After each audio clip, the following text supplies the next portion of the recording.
This short video is going to show you how to get the Kami extension installed and get it pinned to your toolbar. So the first thing you're going to need to do is you're going to go to the Chrome Google Web Store extensions. This can be done on a Chromebook or on a PC. I'm currently using a Chromebook.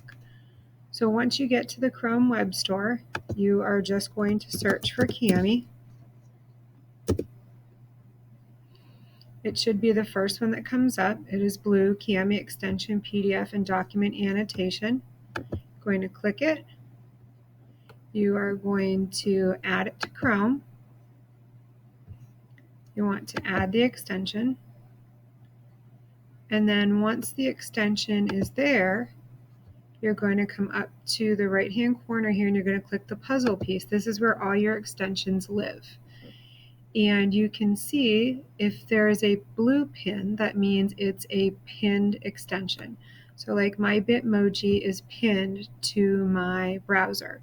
I want to pin Kami to make it easier, so I'm going to click that pin, and now you can see the little blue K is there. So if I want to open a Kami document, I can do it right from this button, and I can open Kami. And so that's it.